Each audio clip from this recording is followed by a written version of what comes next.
Yeah, it's GfreeD right here, right now. We're just talking about this gay pride thing, what's going on with Muslims. Come on, Islamic Muslims, you know what I'm saying? Queer Muslim pride going on right there. Can you see it? What's going on, guys? Obviously, this is going on in UK right now, and we got a prime minister who's backing it as well. So, further ado, let's hear my man, Tyree Oreen. Come, let's hear this, man. Let's hear what they say, man. The rainbow agenda. Let's take a look. We have seen the tweets, I think, from Five Pillars covering how the Mayor of London, Sadiq Khan, who just recently returned from Hajj, tweeted almost immediately off the flight landing back into London that Pride Month, London stands with the LGBTQ community. He's also, I think, expressed support for alcohol consumption. Yeah, on the same day, that. he was promoting alcohol companies, basically. A lot of Muslims, unfortunately, not kind of practicing Muslims necessarily, maybe kind of secular left-wing Muslims, were criticising me and saying, look, he's not the mayor of Kabul, he's the mayor of London, and he has to be the mayor for all communities. Now, look, I actually agree with that in the sense that if you are elected mayor of London, you have to be the mayor for all communities. And that's why I've always, in principle, been against Muslims, practicing, believing Muslims, taking high political office in this country. Because I don't believe it's compatible with your Iman. He is probably the most high-profile Muslim in this country, okay, with the highest reach. You know, he has the influence over the lives of 10 million Muslims in London. And I think he is deforming Islam, because a lot of non-Muslims will see what he's doing, Hajj 1 minute, LGBT the next minute, and they will think it's okay. That's okay in Islam. And even a lot of Muslims who aren't particularly knowledgeable about their own deen will think that as well. So he's misleading people about what Islam is. It's almost like we're getting a second branch of Islam, which is gay Islam now, and it may be the Islam that that the lefties in America and in the UK are going to be okay with.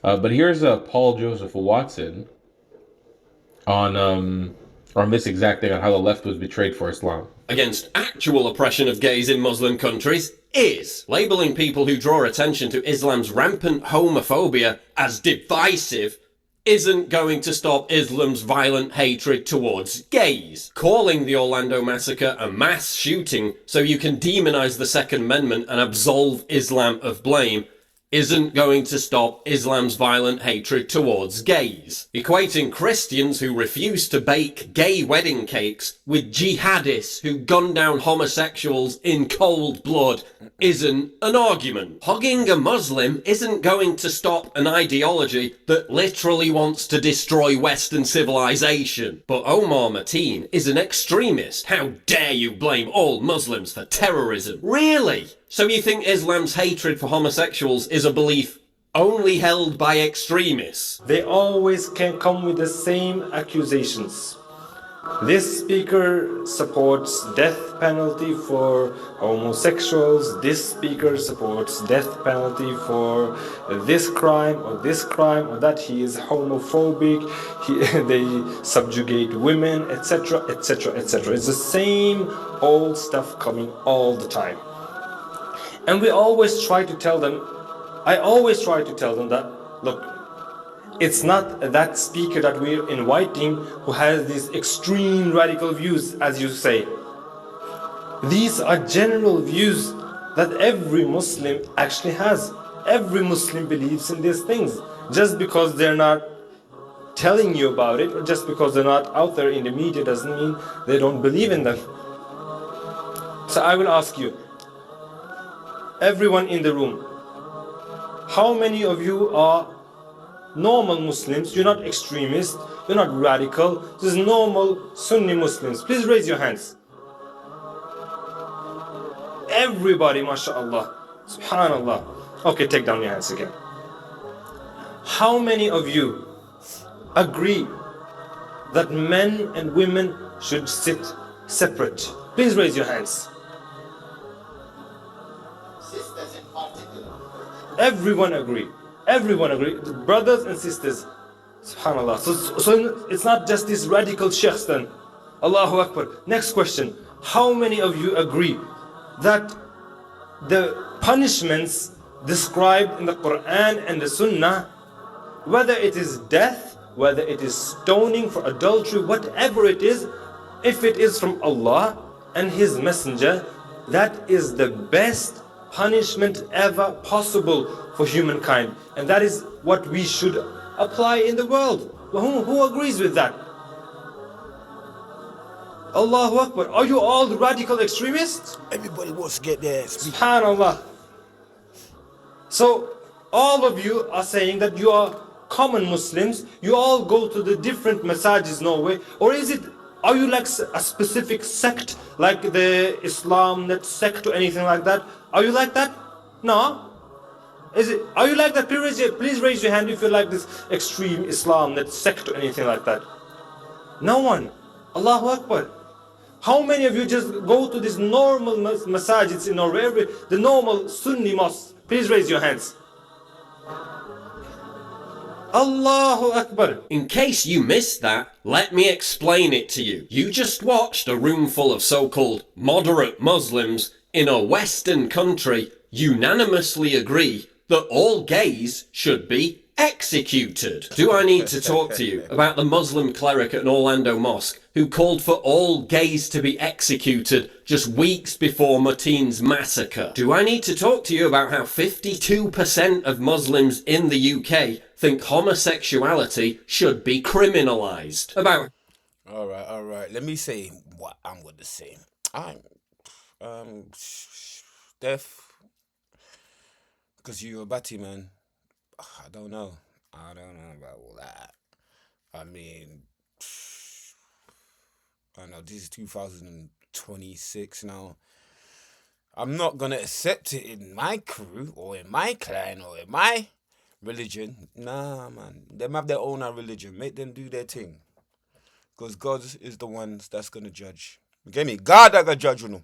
Not me, not no Muslims, not no around Jah Rastafari, I got judge, you know.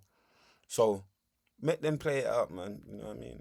Then let me go. How Turkish media called the Pulse nightclub victims perverts. About how Al Jazeera viewers lauded the massacre. About how Muslims on Twitter celebrated the slaughter. LGBT community. The regressive left does not have your back while telling you to obsess over trans. So I mean, this is a tale as old as time at this point. We saw this in Iran with the Islamic regime, how the left and the radical Muslims partnered up to bring down the Shah's rule just to end up executing all the people on the left.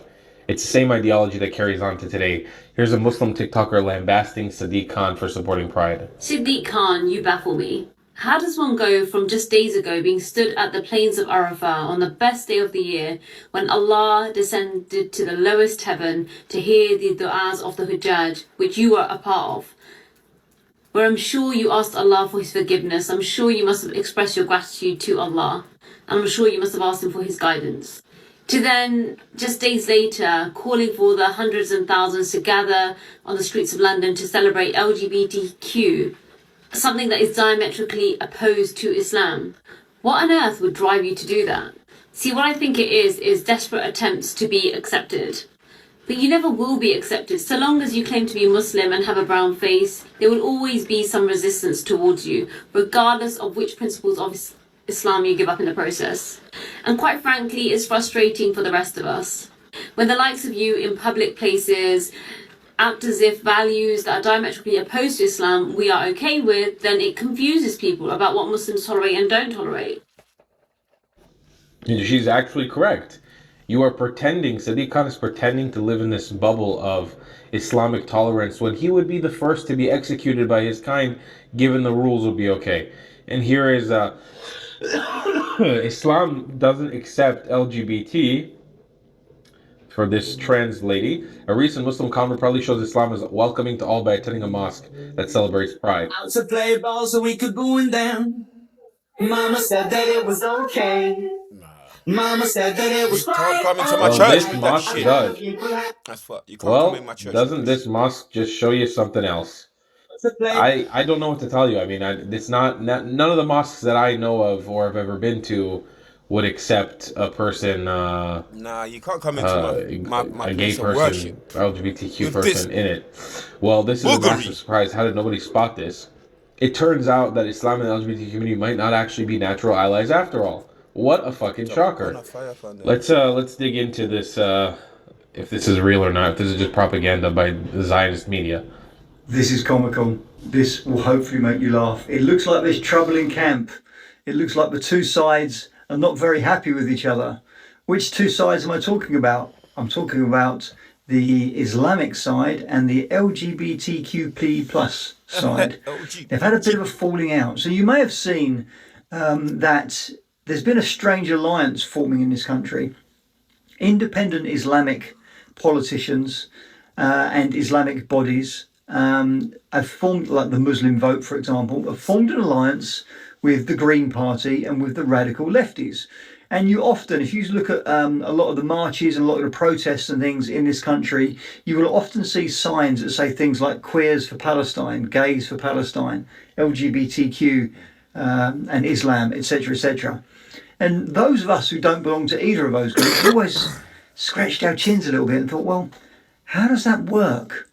What is going on there? That doesn't make any sense. Well, now it seems to be fraying around the edges a little bit. So there is a group called the Five Pillars Group, Five Pillars of Islam. They are like a lobbying body, a media group, an organisational group within Islam in this country.